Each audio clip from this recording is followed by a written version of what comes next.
Halo guys, kembali lagi di channel Reza Hendrawan. Di alur film kali ini saya akan membahas film yang berbeda dari biasanya nih guys, yaitu film Islami yang menceritakan seorang nabi paling tampan, yaitu Nabi Yusuf.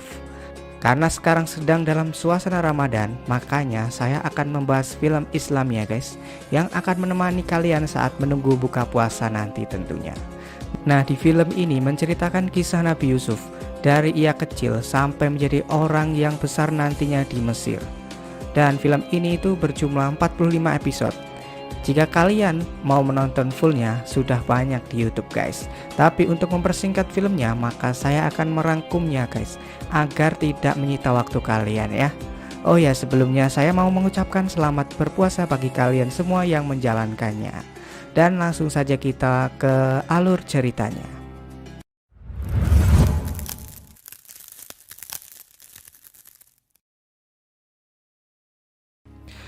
Di awal film kita diperlihatkan di suatu daerah bernama Fadan, Arab, tinggallah Nabi Yakub alaihissalam atau ayah dari Nabi Yusuf alaihissalam.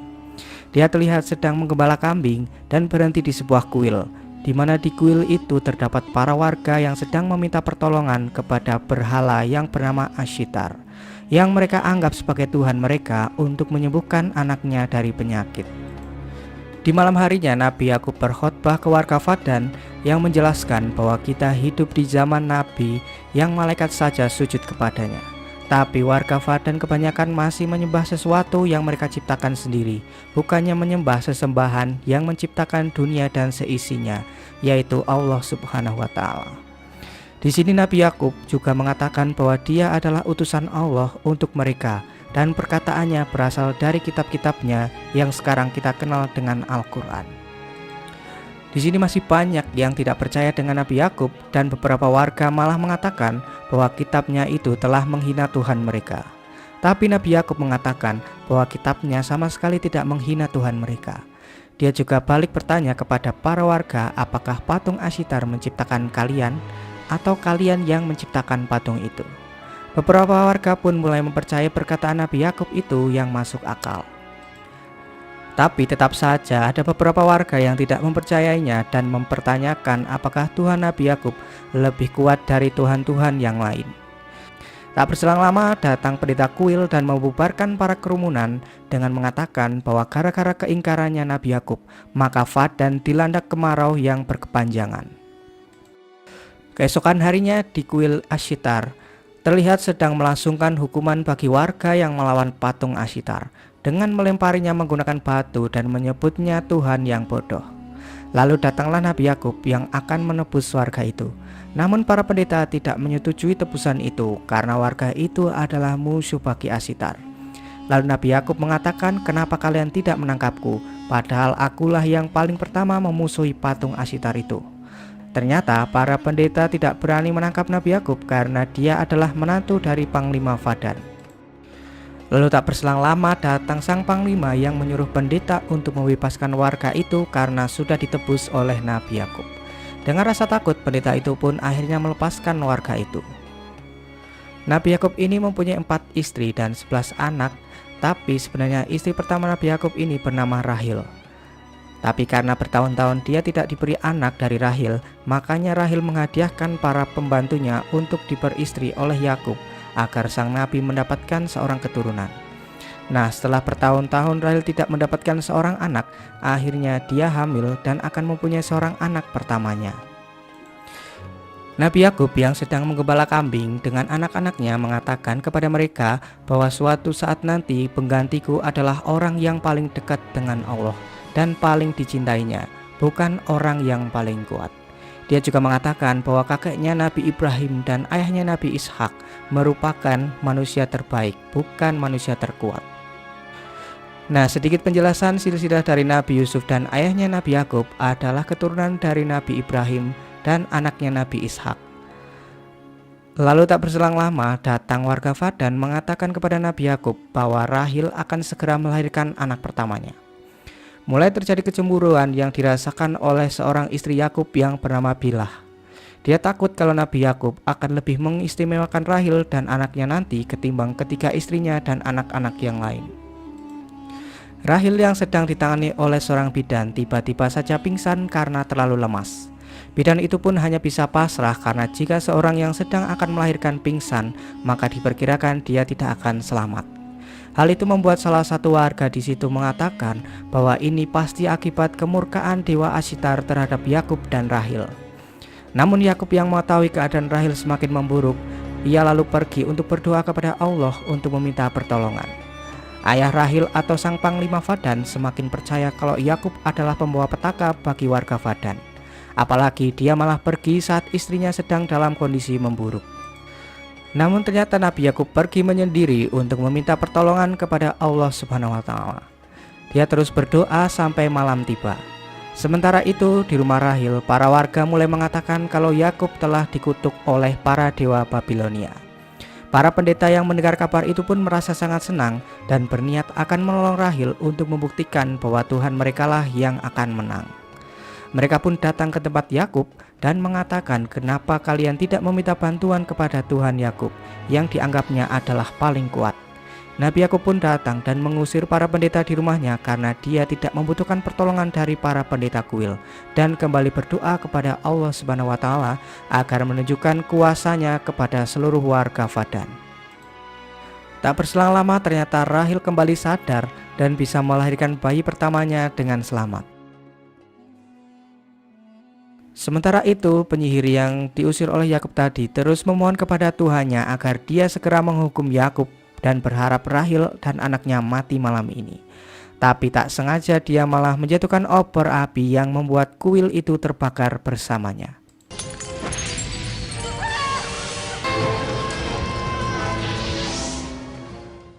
Nabi Yakub yang selama 10 tahun menantikan anaknya dari Rahil akhirnya dikaruniai berkat Allah Subhanahu wa taala.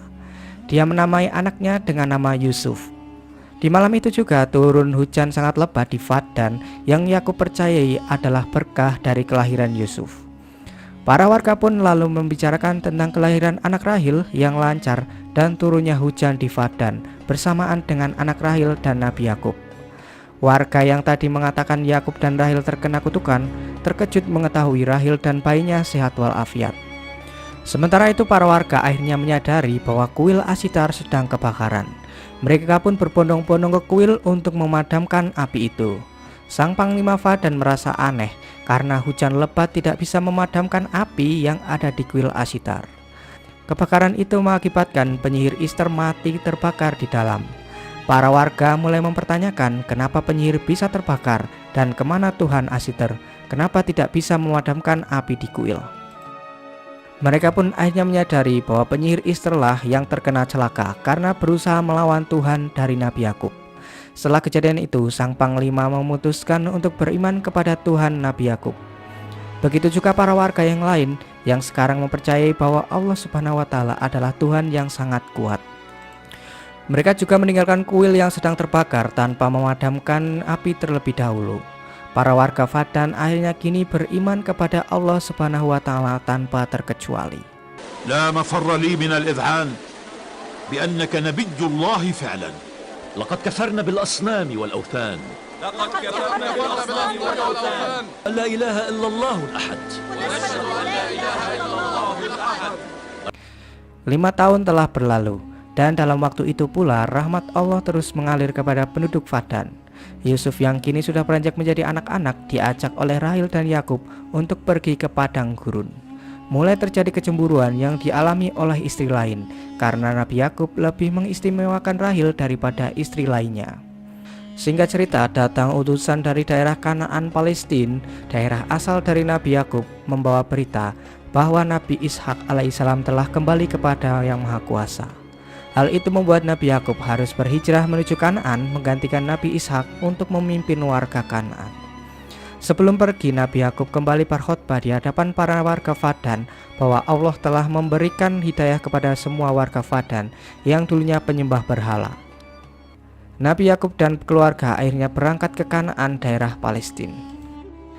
Di tengah perjalanan, Yusuf bertanya kepada bibinya yang bernama Lia dengan mengatakan kenapa ibu Bilah dan Zulfa tidak menyukai ibunya Yusuf, Rahil. Yusuf mendengar hal itu dari kakaknya yang bernama Yahuda. Bibi Lia pun menjawab, mungkin mereka merasa kehilangan kedudukannya di hadapan Nabi Yakub karena Rahel telah melahirkanmu Yusuf. Tapi sebenarnya Nabi Yakub adalah orang yang adil. Di malam harinya pun kita diperlihatkan Bilhah yang mengatakan kepada Lia kalau dia merasa cemburu jika Nabi Yakub lebih memuliakan Rahel dan Yusuf. Lia pun dengan jawaban yang ikhlas mengatakan bahwa wajar saja kini Yakub memperlakukan Rahel seperti itu karena dia baru saja melahirkan anak pertamanya. Kita juga dulu diperlakukan seperti itu oleh Yakub. Tapi Bilhah yang sudah dikuasai oleh setan tetap saja tidak menerima jawaban dari Lia dan malah memanas-manasi anaknya. Di saat rombongan hampir sampai di Kanaan, Rahel yang hamil anak kedua mulai merasakan kontraksi yang tandanya dia akan segera melahirkan anak. Yakub pun menyuruh anak-anaknya untuk membangun tenda agar bisa menjadi ruang persalinan bagi istrinya itu. Nabi Yakub kembali berdoa kepada Allah untuk kelancaran persalinan Rahel, tapi Allah berkehendak lain. Rahel telah pulang ke sisinya sedangkan bayinya baik-baik saja. Kejadian itu membuat Nabi Yakub dan Yusuf menangis bersedih. Begitu juga dengan Lia kakak dari Rahel yang menggendong bayinya. Tapi tidak untuk Bilhah yang kelihatan merasa senang karena kini Rahel telah tiada. Setelah Rahel meninggal, dia langsung disemayamkan oleh Nabi Yakub lalu mendoakannya. Nabi Yakub lalu menamai anak keduanya dari Rahel bernama Benyamin, yang artinya tangan kanan, di mana nantinya dia akan menjadi tangan kanan Nabi Yakub kelak. Saat dalam perjalanan menuju Kanaan, Yusuf yang kini tidak memiliki ibu kandung diperebutkan oleh bibi-bibinya untuk diasuh. Tapi Yakub mengatakan jika Yusuf tak boleh jauh darinya. Hal itu membuat Bilhah dan Zulfa kembali merasa cemburu jika anak Rahel diperebutkan oleh bibi-bibinya bahkan oleh Yakub. Setelah sampai di Kanaan, mereka disambut oleh warga dan langsung menuju makam Nabi Ishak. Di sana Nabi Yakub mendoakan Nabi Ishak dan diberi jubah peninggalan dari kakeknya Nabi Ibrahim yang dulu dipakai ketika dibakar oleh Raja Namrud. Jubah itu diwariskan kepada Nabi Yakub dan nantinya akan diwariskan ke Nabi setelahnya. Semua warga Kanaan sangat mempercayai bahkan sudah memeluk agama yang diajarkan oleh Nabi Ibrahim dan Nabi Ishak. Terlihat juga anak tertua Nabi Yakub yang bernama Yahuda membayangkan jika kelak dialah yang akan menjadi penerus risalah kenabian Nabi Yakub itu. Dia juga bertanya kepada adiknya yang bernama Syamun tentang siapa yang akan mewarisi jubah itu. Mereka masih saja berpikir bahwa penerus Nabi Yakub adalah yang terkuat, bukan orang yang terbaik. Hari-hari Yusuf kecil berjalan seperti layaknya anak kecil pada umumnya. Namun kembali, Bilhah yang selalu memberikan sindiran kepada Yusuf bahwa seorang anak yatim selalu beruntung. Ucapan itu langsung dibalas oleh adik dari Nabi Yakub yang bernama Faikoh, yang sekarang merawat Nabi Yusuf mengatakan, "Kenapa kau tidak mati saja agar anakmu menjadi anak yatim?" Ucapan itu langsung membuat Bilhah menyesal dan ketakutan. Di sini Nabi Yakub memperingatkan adiknya agar tidak memberi kasih sayang kepada Yusuf secara berlebihan, karena itu akan membuat iri saudara-saudara lainnya. Faikoh pun langsung menjawab pernyataan Nabi Yakub bahwa sebenarnya yang menyulut rasa iri pada anak-anak adalah Bilhah dan Zulfa. Dan benar saja, anak-anak yang lain terlihat iri kepada Yusuf karena ia selalu diberi pakaian yang bagus oleh Faikoh, sedangkan mereka tidak sama sekali.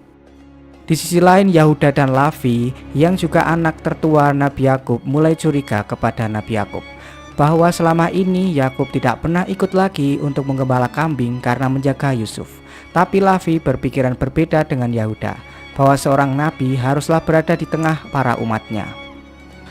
Malam harinya saat akan mendapatkan khotbah dari Nabi Yakub, Faikoh memakaikan sabuk warisan dari Nabi Ishak untuk Yusuf. Hal itu langsung membuat Bilhah menghasut Yahuda jika sabuk itu harus diberikan kepada Nabi setelah Nabi Yakub. Di khotbah itu Nabi Yakub bertanya kepada orang-orang bagaimana cara membuang kedengkian. Pertanyaan itu langsung dijawab oleh Yusuf yang masih kecil. Hal itu membuat semua orang terpana karena jawaban Yusuf benar. Keesokan harinya anak-anak yang lain kembali melihat Nabi Yakub sedang memangku Yusuf, yang membuat anak-anak itu iri kepadanya.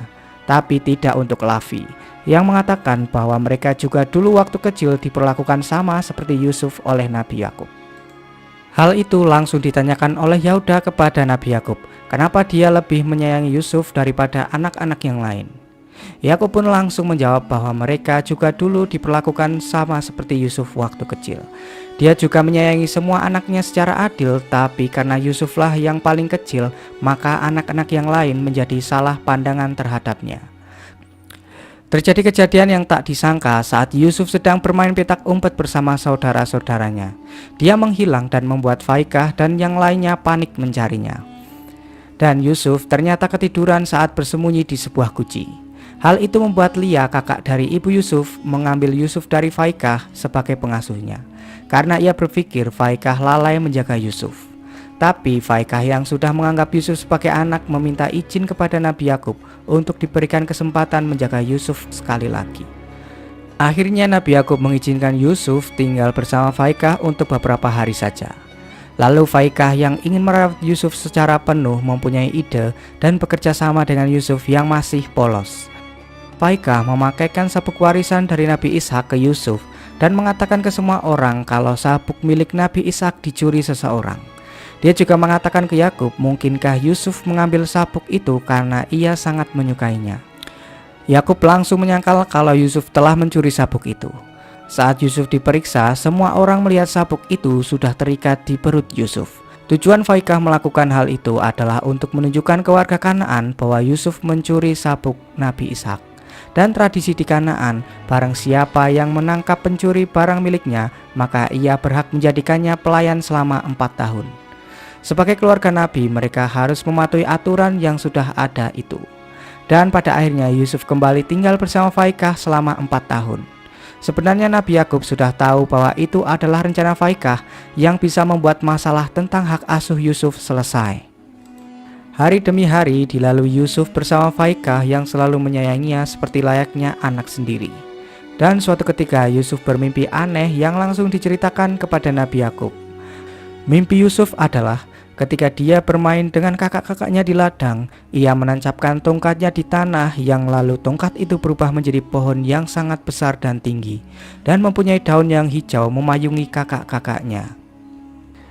Nabi Yakub ini ditakdirkan Allah mempunyai kemampuan untuk bisa menakwilkan mimpi atau menerjemahkan mimpi seseorang. Dia juga sebenarnya sudah tahu arti dari mimpi Yusuf kecil, tapi dia enggan menceritakan ke keluarganya karena ia berusaha mencegah dampak buruk jika semua orang mengetahui arti mimpi dari Yusuf. Dan arti mimpi itu hanya disampaikan kepada Yusuf, Faikah, dan pelayannya. Jika suatu saat nanti Yusuf akan mendapatkan kedudukan mulia dan terpuji dibanding saudara-saudaranya yang lain. Dahulu Nabi Ishak selalu berdoa supaya banyak nabi datang dari keturunannya. Dan ketika Nabi Yakub mempertanyakan siapa yang akan menjadi penerus risalahnya, dia berharap Yusuflah orang yang akan menjadi nabi setelahnya. Yusuf yang masih tidak tahu tentang kenabian, lalu diceritakan oleh Nabi Yakub tentang apa itu risalah nabi. بني إن الأنبياء رسل الله إلى خلقه. Yakub juga menyuruh Yusuf untuk tidak menceritakan tafsir mimpinya kepada saudara-saudaranya karena mungkin saja api kedengkian akan menyala di hati mereka, sehingga itu akan menyebabkan mereka akan memusuhi Yusuf. Di siang itu juga Nabi Yakub menuju ke ladang untuk membawakan makanan kepada anak-anaknya yang sedang menggembala kambing. Hal itu membuat mereka bertanya-tanya kenapa Yakub harus repot-repot membawakan makanan untuk mereka tak seperti biasanya. Ternyata Yakub ini sedang merindukan anak-anaknya yang lain dan ingin menemani mereka untuk menggembala kambing. Tapi anak-anaknya malah merasa jika selama ini mereka kurang diperhatikan oleh Yakub sejak kehadiran Yusuf dan Benyamin. Mereka juga cemas dengan mimpi Yusuf karena menurut mereka yang bekerja keras menghidupi keluarga adalah mereka. Tapi kenapa yang akan menjadi pengganti Yakub adalah Yusuf? Yakub lalu mengatakan kepada anak-anaknya bahwa tafsir mimpi Yusuf memiliki arti bahwa dia melindungi saudara-saudaranya karena daun hijau itu memayungi mereka semua. Dan pengganti dirinya akan ditentukan oleh Allah, bukan Yakub yang menentukannya. Yakub juga meminta agar anak-anaknya saling menyayangi satu sama lain, agar Allah mengasihi mereka semua. Di tengah ceramah itu tiba-tiba datang seekor serigala yang terlihat akan memangsa ternak milik mereka. Mereka pun bergegas menggiring ternaknya menjauh dan mengusir serigala itu. Setelah mereka semua pulang, Yakub bersama anak-anaknya makan bersama dan menceritakan kejadian yang tadi dialami oleh mereka. Di sini Yusuf menanyakan kepada Yakub, apakah dia boleh untuk pergi ke ladang bersama saudara-saudaranya. Yakub pun melarangnya karena Yusuf masih kecil dan akan mengizinkannya jika dia sudah besar nanti. Malam harinya para anak-anak menceritakan arti mimpi Yusuf yang diceritakan oleh Yakub kepada ibunya Bilah dan Zulfa. Dan lagi-lagi, di sini mereka menghasut anak-anaknya untuk tidak percaya dengan perkataan Yakub yang hanya ingin membuat mereka diam. Zulfa juga mengatakan bahwa menurut Bilah, Yusuf akan unggul dan akan menjadi pemimpin saudara-saudara yang lain. Singkat cerita, Yusuf yang sudah beranjak besar mengetahui bahwa Faikah sedang sakit-sakitan. Dia mengatakan bahwa akhir ajalnya sudah tiba. Sebelum meninggal, Faikah meminta maaf kepada semuanya sebab selama ini dia bisa mengasuh Yusuf karena tipu dayanya dan menuduhnya sebagai seorang pencuri. Dia juga mengakui semuanya bahwa Yusuf sebenarnya bukan seorang pencuri dan mengatakan yang sebenarnya terjadi saat itu. Dia meminta untuk memberitahu semua orang bahwa Yusuf bukanlah seorang pencuri. Faikah juga berpesan kepada Yakub untuk menjaga Yusuf baik-baik karena dia akan menjadi nabi setelah Yakub. Faikah pun meninggal dengan tenang karena sudah mengatakan semua kebenaran yang terjadi pada semua orang.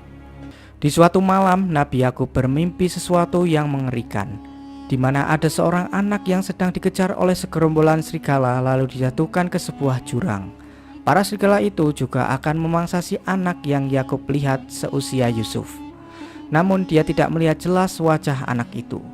Yakub yang dibangunkan oleh Zulfa lalu menceritakan semua kejadian di mimpi itu, dan Zulfa langsung menceritakan ke anak-anaknya yang menganggap anak di dalam mimpi itu adalah Yusuf.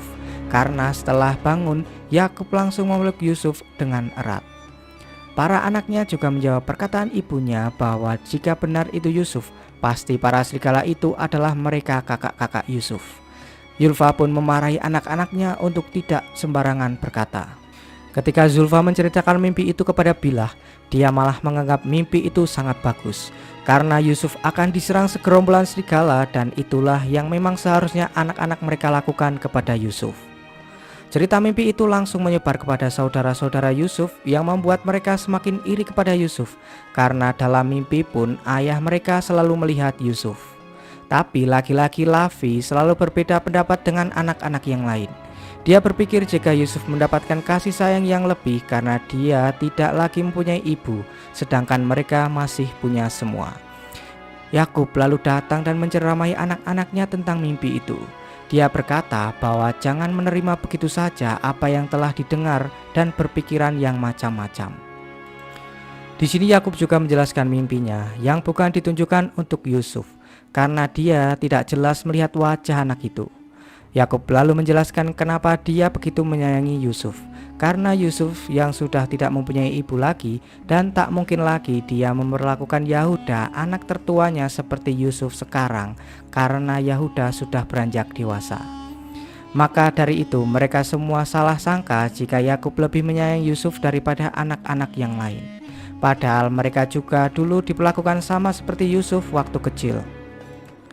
Salah satu anaknya yang bernama Syir juga mengatakan kepada semua bahwa Yakub selalu memberikan selimut saat ia sedang tidur dan memperlakukan anak yang lain seperti itu juga.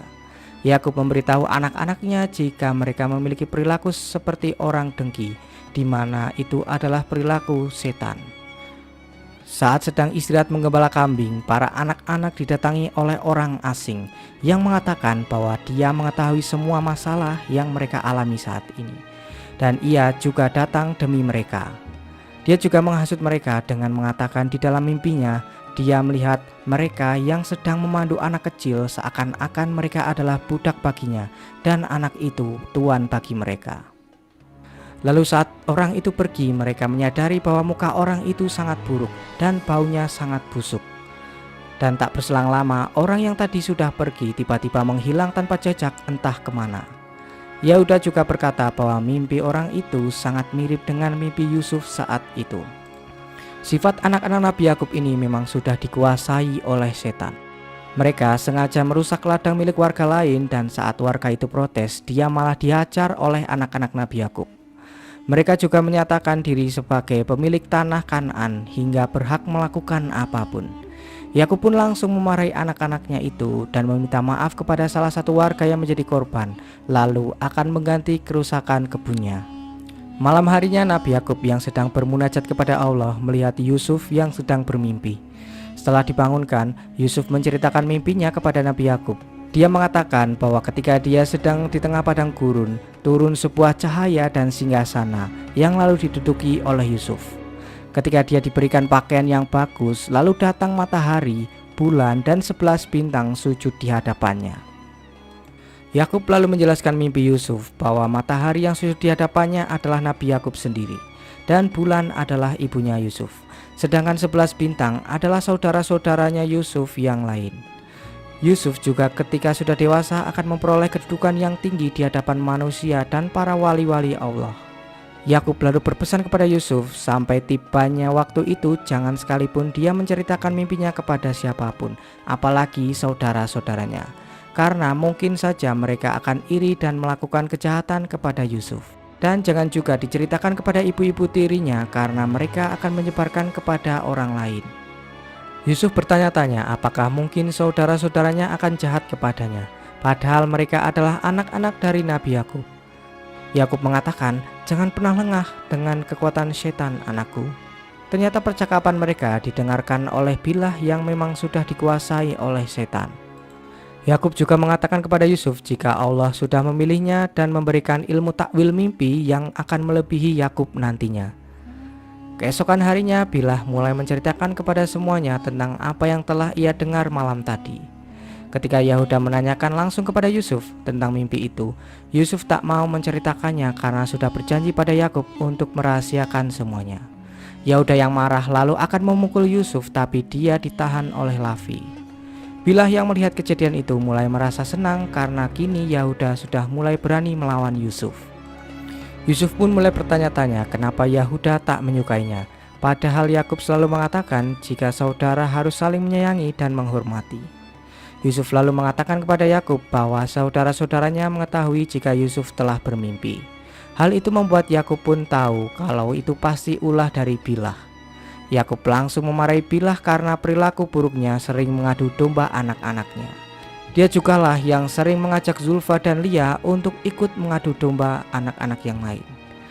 Dan jika sekali lagi Bilah berbuat ulah, maka akan dikembalikan ke Fadan oleh Nabi Yakub.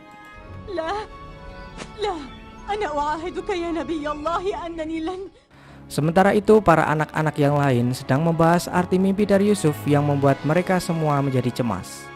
Yahuda juga merencanakan untuk membunuh Yusuf agar Yakub kehilangan Yusuf dan bisa kembali sayang kepada mereka. Ternyata Syaitan juga berada di antara mereka yang terus menyulut api kedengkian. Rencana itu langsung dibantah oleh Lavi yang selalu berpikir jernih dengan mengatakan bahwa membunuh saudara serta membangkang ayah adalah sebuah dosa besar dan hukumannya adalah api neraka. Yahuda yang sudah dikuasai setan dengan gampangnya mengatakan jika sudah membunuh Yusuf mereka bisa bertaubat lagi pada Allah karena Allah Maha Pengampun.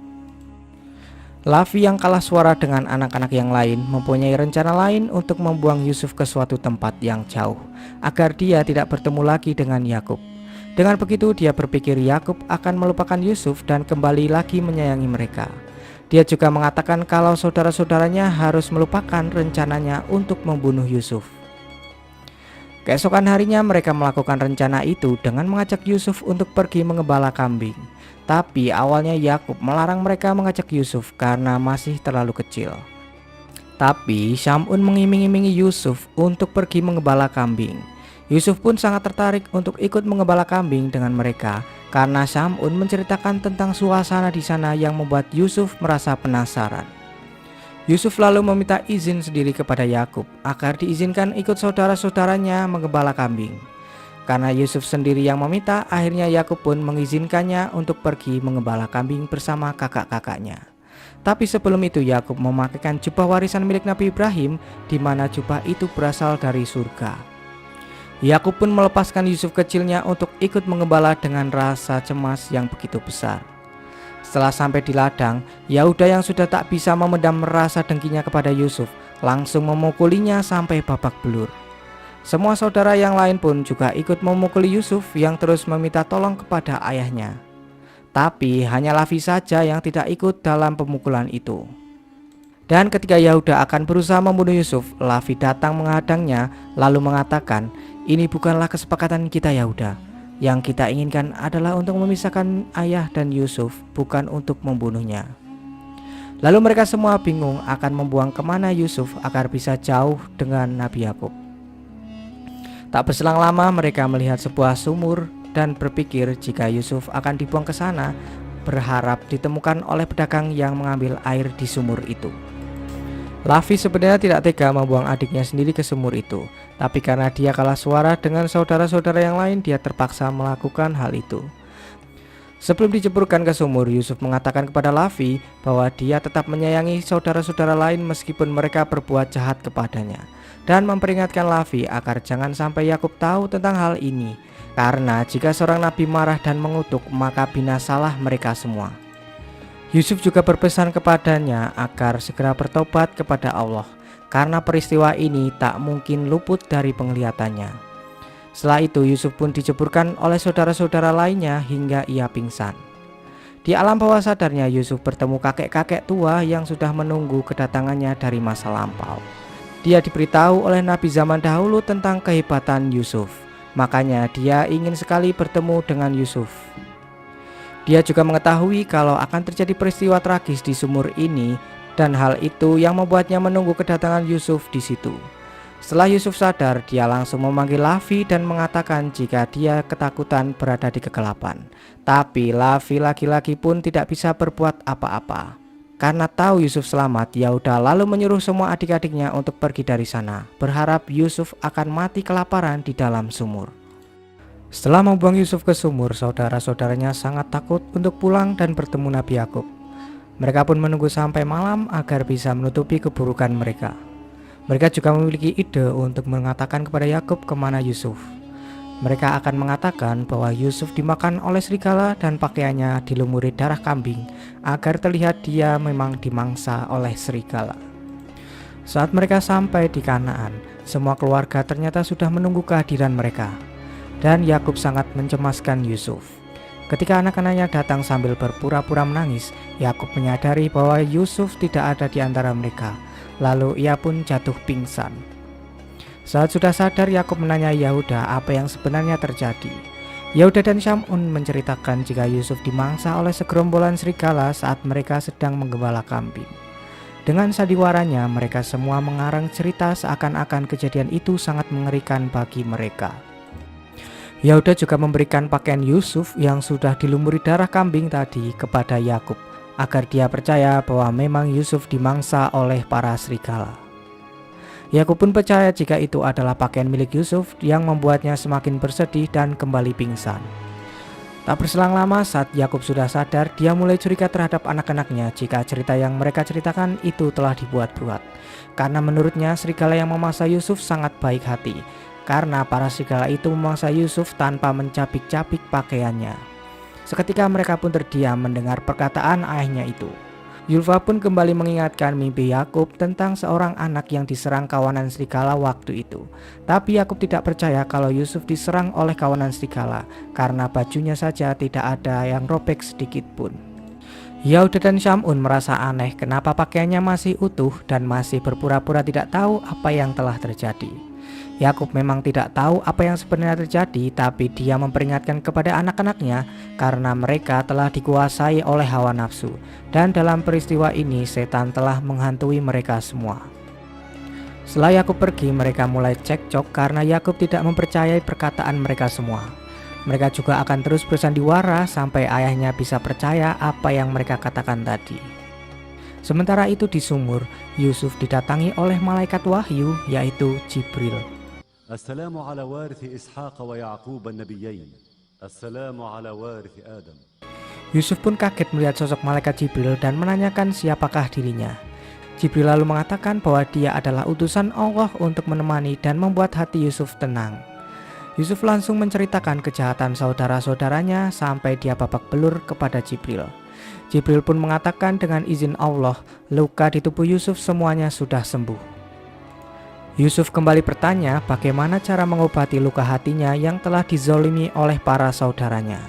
Tapi dia tidak ingin saudara-saudaranya itu dihukum karena dia sangat menyayangi mereka semua. Dia hanya bingung kenapa para saudaranya tidak menyukainya dan apa salahnya kepada mereka. Jibril menjelaskan setelah peristiwa ini kelak keturunan Bani Israel juga akan melakukan hal yang sama kepada keturunan Nabi, bahkan sampai membunuhnya. Semua nabi akan mendapatkan perlakuan buruk dari mereka. Nah, Nabi Yakub ini dikenal juga dengan nama Israel, makanya keturunannya nanti akan disebut Bani Israel. Itulah yang Yusuf takutkan kelak. Dia juga menginginkan agar mereka segera bertobat kepada Allah. Jibril langsung menjawab perkataan Yusuf jika nantinya dialah yang akan memaksa para saudaranya untuk bertobat setelah waktu yang cukup lama. Yusuf nantinya akan berkuasa atas mereka dan membuat mereka menyesali semua ini. Sebelum pergi, Jibril mengatakan kepada Yusuf kalau dia harus terbiasa menjalani banyak kesulitan. Keesokan harinya semua warga Kanaan dan keluarga Yakub mencari Yusuf di sekitar ladang gembala yang biasa mereka tempati. Saat beberapa warga mendekati sumur Yusuf, malaikat Jibril kembali datang kepada Yusuf dan menyuruh Yusuf untuk tidur. Karena Allah berkehendak lain jika Yusuf belum boleh bangun dan kembali ke ayahnya Nabi Yakub. Tapi saat saudara-saudaranya mendatangi Yusuf, dia pun terbangun dan mengatakan jika dia baik-baik saja, hanya saja dia merasa lapar. Lavi yang membawa bekal langsung memberikannya makanan dan menceritakan keadaan ayahnya yang terus bersedih karena kehilangan Yusuf. Singkat cerita, ada sekelompok khilafah atau pedagang sedang berada di sekitar sumur Yusuf. Dan di saat itu juga datang badai pasir yang membuat khilafah itu harus kehilangan arah untuk menuju Mesir. Ternyata pemimpin khilafah itu juga pemeluk agama Tauhid karena dia juga merupakan cucu dari Nabi Ibrahim. Pria itu bernama Malik. Mereka pun bergegas melanjutkan perjalanan menuju Mesir, tapi karena mereka kehabisan air, mereka harus mencari air terlebih dahulu agar persediaan mereka bisa mencukupi saat dalam perjalanan. Ketika khilafah itu mendekati sumur Yusuf, para saudara-saudara Yusuf segera bersembunyi karena mereka tidak ingin ketahuan. Malik sebenarnya sudah tahu jika di sumur yang sekarang ditempati Yusuf saat ini airnya asin dan tidak bisa untuk diminum. Mereka pun sebenarnya enggan untuk mengambil air di sumur itu, tapi anehnya para hewan yang dikendarai mereka berhenti di depan sumur dan seakan-akan tidak mau untuk melanjutkan perjalanan. Karena hal itu, Malik pun memutuskan untuk istirahat sebentar di sana. Salah satu teman Malik berpikiran bahwa para hewan itu pasti mencium bau air, makanya berperilaku aneh seperti itu. Di saat itu juga ada kakek-kakek yang sedang merasa kehausan dan menginginkan air yang sudah menipis. Akhirnya para khilafah itu mencoba mengecek sumur itu untuk memastikan apakah airnya asin atau tawar. Dan dengan kehendak Allah, air sumur yang seharusnya asin berubah menjadi tawar, yang membuat Malik merasa aneh mengetahui hal itu. Di sisi lain, saudara-saudara Yusuf mulai berpikir bagaimana jika para khilafah itu menemukan Yusuf di sumur itu. Yahuda pun berniat akan menjual Yusuf ke khilafah itu sebagai budak agar Yusuf dibawa pergi jauh oleh mereka dan tidak bisa lagi bertemu dengan Nabi Yakub. Yusuf yang melihat ada seseorang sedang mengambil air di sumur berniat akan menaiki talinya. Tapi dia kembali teringat dengan kejadian saat saudara-saudaranya menzoliminya di atas. Dia pun lalu mengurungkan niatnya untuk keluar dari sumur itu. Tak berselang lama Jibril pun datang dan mengatakan bahwa para khilafah itu diperintahkan untuk menyelamatkannya. Tapi Yusuf juga harus ikut khilafah itu dan tidak boleh kembali ke ayahnya karena dia akan ditugaskan untuk menyelamatkan hamba-hamba Allah di suatu tempat. Yusuf pun tak tega meninggalkan ayahnya yang selalu bersedih di rumahnya. Tapi Jibril mengatakan bahwa Yakub harus bisa bersabar berpisah dengan Yusuf bertahun-tahun karena itu adalah kehendak Allah. Jibril juga berpesan kepada Yusuf kalau dia tidak boleh menyebutkan nama dan jati diri kepada khilafah itu. Jika mereka menanyakan namanya, cukup menjawab bahwa Yusuf adalah anak sumur. Akhirnya Yusuf dikeluarkan dari sumur itu yang membuat para khilafah itu terkejut melihat anak yang begitu tampan keluar dari sana. ماذا كنت تفعل داخل البئر؟ لم تقع عيناي على ولد بهذا الحسن والجمال. Yusuf terlihat sedang mencari keberadaan saudara-saudaranya. Dan tak berselang lama mereka pun datang lalu menyatakan bahwa Yusuf adalah budaknya yang kabur. Mereka pun berniat akan membawa Yusuf pulang, tapi Yusuf sempat mengatakan kepada Malik bahwa mereka telah membuangnya ke dalam sumur itu yang membuat Malik merasa iba terhadap Yusuf. Ketika Yusuf ditanya oleh Malik apakah benar dia budak mereka, Yusuf hanya menjawab bahwa mereka punya kekuasaan atas dirinya dan penanggung jawab urusannya. Hal itu membuat Malik berpikir bahwa jawaban Yusuf memiliki beberapa arti dan tidak akan mengembalikan Yusuf kepada mereka. Yahuda pun berniat akan merebut Yusuf secara paksa, namun hal itu langsung dicegah oleh Lavi yang lalu menawarkan untuk menjual Yusuf kepada Malik. Malik pun merasa aneh kenapa mereka begitu cepat berubah pikiran. Lavi pun mengatakan bahwa mereka sudah lelah harus selalu mencari kemana Yusuf pergi. Mereka pun saling berunding dan akhirnya mendapatkan sebuah kesepakatan untuk menjual Yusuf. Mereka juga meminta agar membawa Yusuf pergi sejauh mungkin agar dia tidak bisa kembali lagi. Yahuda lalu mengancam Yusuf jika dia kembali lagi ke Kanaan, maka dia akan langsung membunuhnya. Mereka juga menandatangani sebuah bukti transaksi penjualan budak agar nantinya Yusuf bisa dijual kembali oleh Malik. Sebelum pergi, Lavi mengatakan kepada Yusuf bahwa para khilafah ini lebih baik dari mereka dan menyuruh Yusuf untuk pergi bersama khilafah itu. Yusuf mengatakan bahwa ini semua memang sudah kehendak Allah jika dia harus ikut bersama para khilafah ini. Innaha iradatullah ta'ala an adhhaba ma'a hadhihi al-qafilah. Dia malah lebih khawatir jika Lavi dan saudara-saudara lainnya tidak diampuni oleh Allah. Yusuf juga meminta Lavi untuk menjaga adiknya Benyamin di rumah. Setelah itu Yusuf pun pergi meninggalkan saudara-saudaranya bersama para khilafah menuju negeri Mesir. Setelah kepergian Yusuf, salah satu saudaranya menyadari bahwa beberapa kambing telah dimangsa oleh kawanan serigala. Mereka pun saling menyalahkan karena kejadian ini.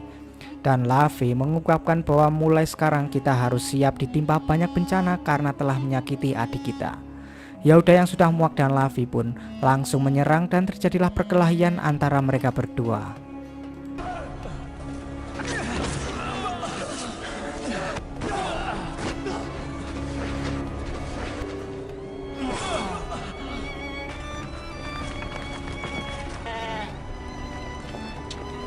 Sementara itu di rombongan khilafah, salah seorang di sana menyadari bahwa Yusuf telah hilang dan tidak ada di antara para rombongan yang lain.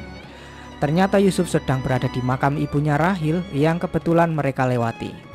Orang yang disuruh untuk menjaga Yusuf pun menemukannya di sana dan langsung memukul Yusuf karena sudah membuat dia cemas.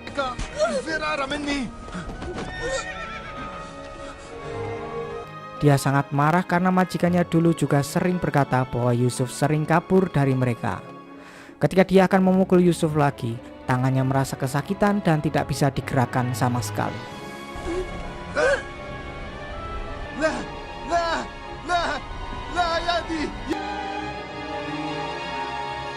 Hal itu membuat Malik bertanya-tanya apa yang sebenarnya telah terjadi.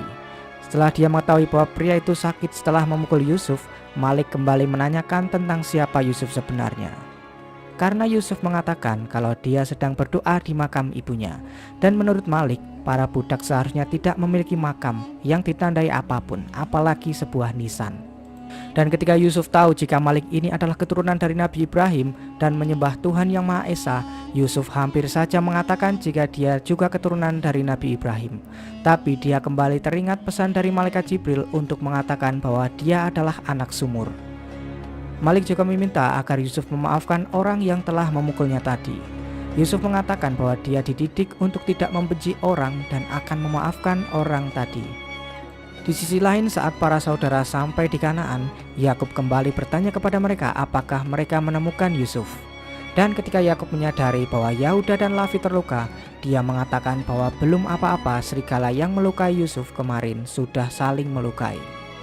Kembali pada khilafah yang sedang beristirahat, Malik mengungkapkan banyak hal aneh yang terjadi saat mereka menuju Mesir. Mulai dari badai yang membuat mereka tersesat, hewan yang berhenti di sumur yang seharusnya airnya asin tapi ternyata airnya tawar, sampai menemukan budak yang akan dijual mahal nantinya. Ia berpikir bahwa semua itu memanglah kehendak Allah Subhanahu wa Ta'ala. Sementara itu Yusuf terus memperhatikan orang yang memukulnya tadi sedang berdoa kepada Tuhan Ashitar sesembahannya dan meminta pertolongan kepadanya. Yusuf pun mulai berdoa kepada Allah untuk menyembuhkan tangan orang tadi dan mulai memijat tangan orang itu. Dengan kehendak Allah, tangan orang itu sembuh dan kembali seperti semula. Orang itu pun langsung kaget dan menanyakan apa yang telah kamu lakukan hingga membuat tanganku sembuh. Padahal Malik juga sering memijatnya tapi tidak berpengaruh sama sekali. Salah satu sahabat Malik yang dari tadi memperhatikan Yusuf pun heran dengannya dan menanyakan apa yang kamu lakukan tadi saat menatap langit. Apakah kamu penyembah bintang? Jawaban Yusuf tentang Tuhannya membuat sahabat Malik itu terkejut dan kagum, karena Yusuf yang masih kecil memilih Tuhan yang lebih hebat daripada Tuhannya dan orang-orang lain. Orang yang tangannya sembuh itu pun langsung meminta maaf pada Yusuf karena tadi siang dia telah memukulnya. Yusuf sebenarnya rela dipukul oleh orang itu jika nantinya dia akan mendapatkan hidayah dari Allah. Sahabat Malik tadi juga memimpikan Yusuf jika saat dalam melewati ladang yang tandus, ladang itu langsung ditumbuhi tanaman yang hijau dan di atas kepala Yusuf ada awan yang memayunginya dari terik matahari.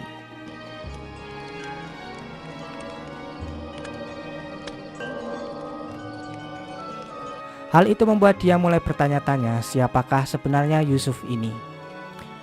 Siang harinya kejadian tadi malam diceritakan kepada Malik, tapi Malik mengira bahwa dia sembuh karena Yusuf sudah memaafkannya.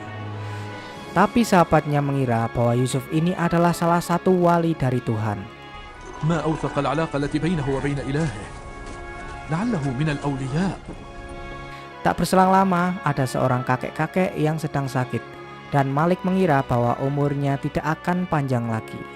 Yusuf yang merasa kasihan pun selalu menemani kakek itu dalam perjalanan dan selalu mendoakannya.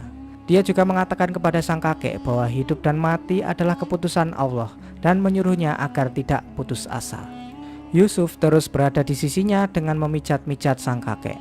Dan dengan kehendak Allah kakek itu akhirnya bisa bangun dan bisa berjalan seperti layaknya saat dia sedang sehat. فليح لقد تعافى الرجل العجوز. هل شفيت حقا؟ Sahabat Malik yang terkejut pun kembali menanyakan ke Yusuf apakah dia yang menyembuhkan kakek itu sama seperti dia menyembuhkan tangan Hitmir.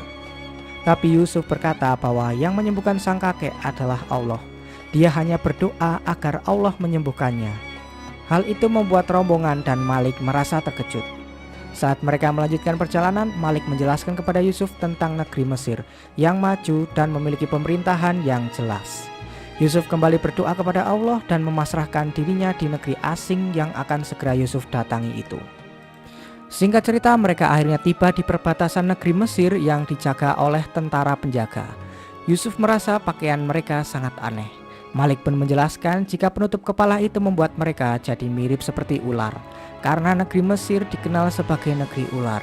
Dan penduduk Mesir percaya bahwa negeri mereka dijaga oleh seekor ular yang besar.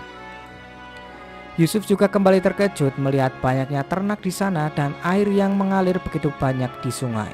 Tapi itu semua hanya dimiliki oleh para dewa dan penguasa Mesir, bukan dimiliki oleh orang-orang biasa. Karena penduduk di sini hanyalah pekerja saja dan tidak memiliki apa-apa. Belum apa-apa, Yusuf sudah menyindir dewa Mesir dengan membandingkan dengan Tuhannya yang menciptakan segala sesuatu tapi bukan untuk dirinya. Mereka pun juga tertawa mendengar perkataan Malik yang juga mengatakan bahwa para dewa di sini mempunyai ternak, istri, bahkan anak-anak.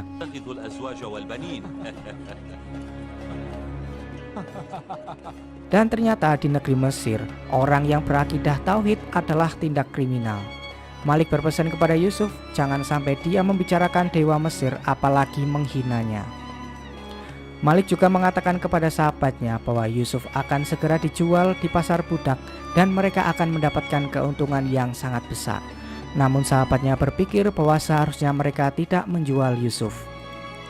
Setelah para khilafah sampai di kota Thebes, Yusuf terus terpana melihat keindahan kota yang belum pernah ia lihat sebelumnya.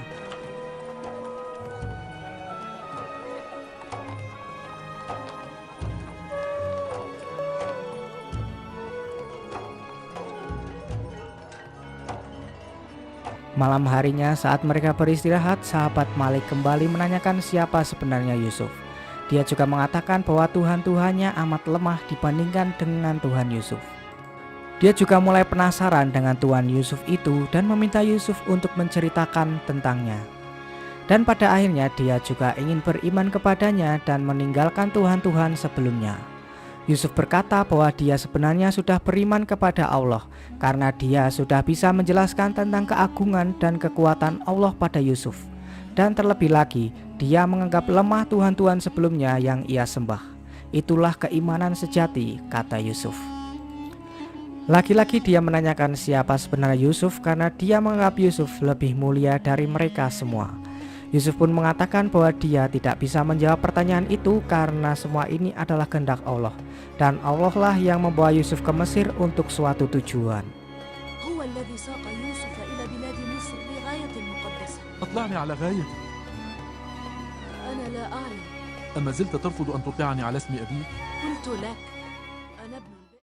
Setelah sampai di kota Thebes, para khilafah itu akhirnya berniat untuk menjual Yusuf di pasar budak.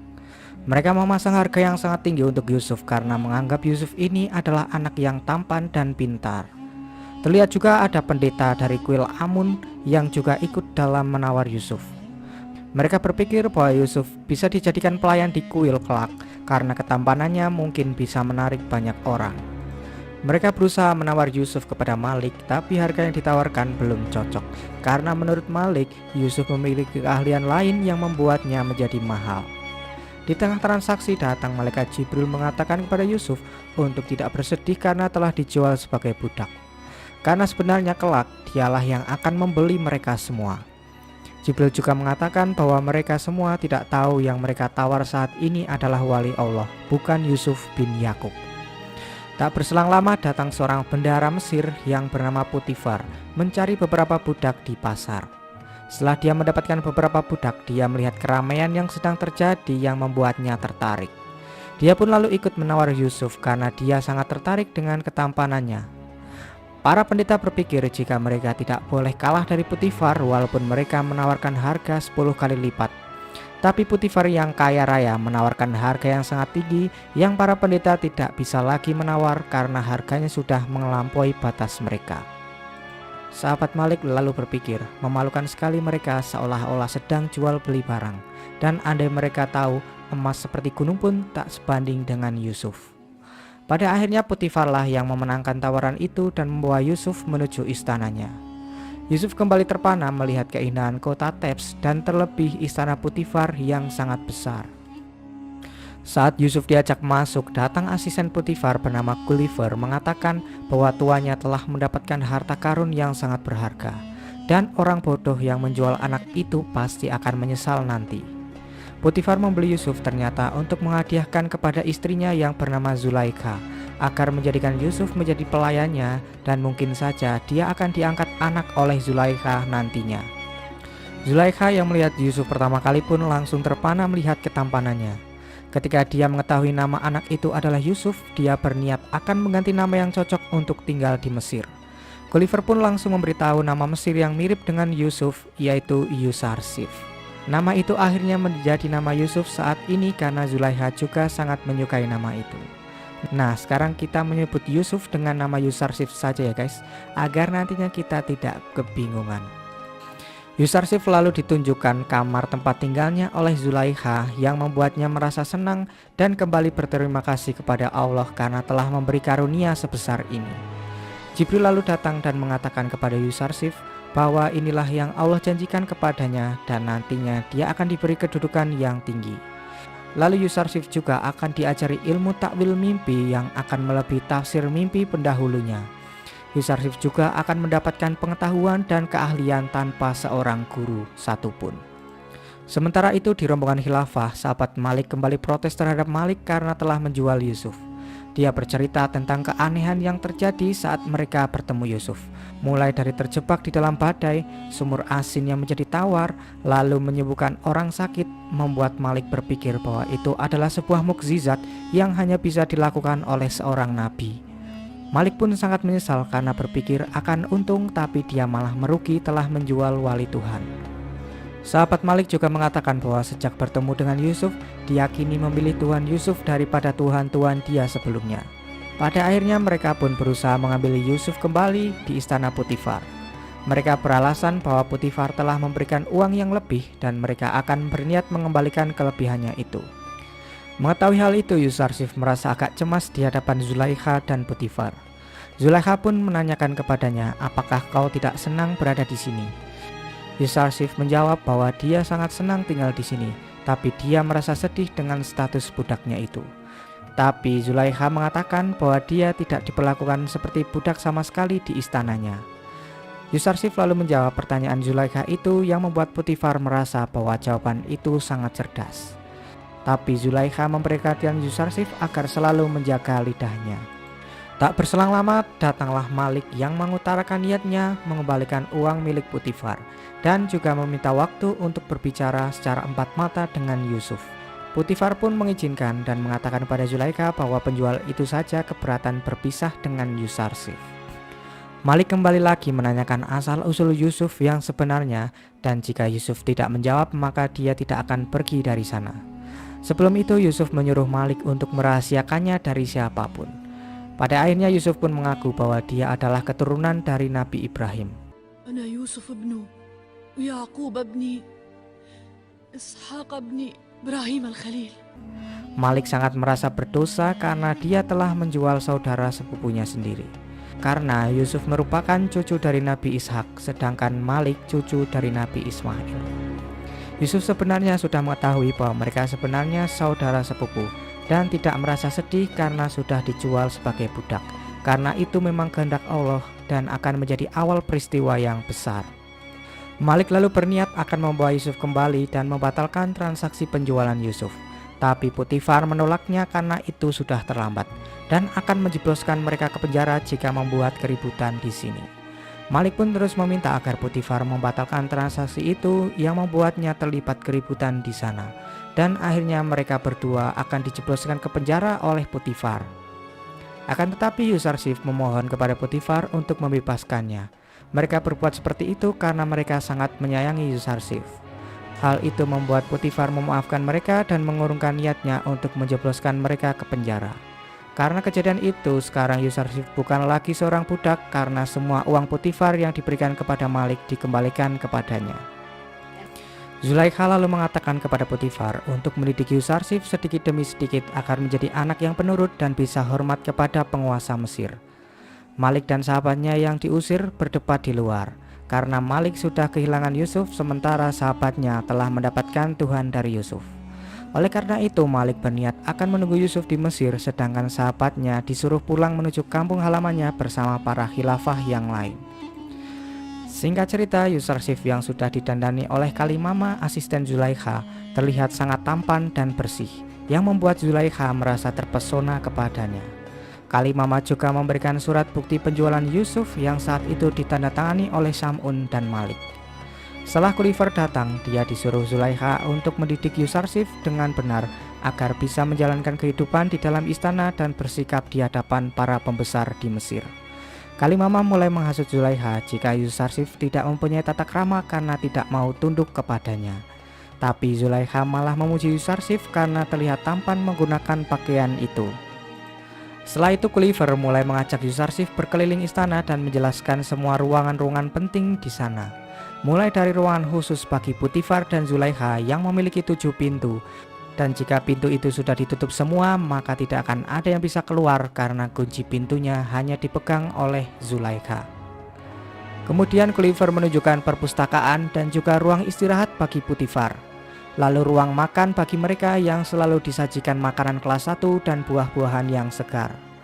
Setelah keluar istana, Yusuf ditunjukkan ruang para budak dan pelayan istana di mana nantinya Yusarsif akan lebih sering mengunjungi tempat ini daripada tempat lain yang ada di istana. Selanjutnya Gulliver menunjukkan ruang pembuatan papirus atau kertas yang biasa untuk menulis warga Mesir. Di sini Gulliver mengetahui jika Yusarsif bisa menulis dan membaca yang menurutnya itu adalah berkah bagi Potifar dan Zulaikha. Ketika mereka sampai di ruang penyimpanan makanan, salah satu pelayan di sana terpana melihat ketampanan Yusarsif yang membuatnya menumpahkan makanan yang sedang ia siapkan.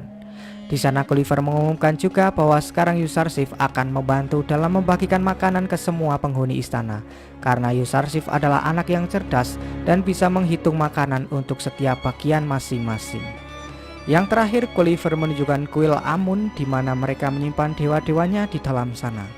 Yusarsif langsung menyindir bahwa dewa-dewa mereka ternyata membutuhkan tempat tinggal.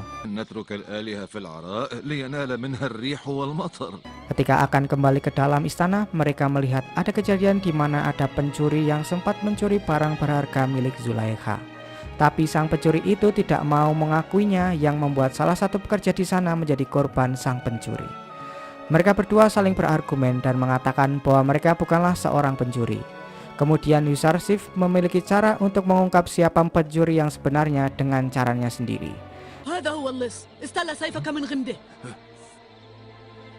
اضرب عنقه لا سوف أعترف رودامون لا تضرب عنقي. Dan cara itu berhasil membuat sang pencuri mengakui kesalahannya, yang lalu ia dijebloskan ke penjara. Semua penghuni istana begitu kagum dengan perbuatan Yusarsif yang sangat cerdik itu.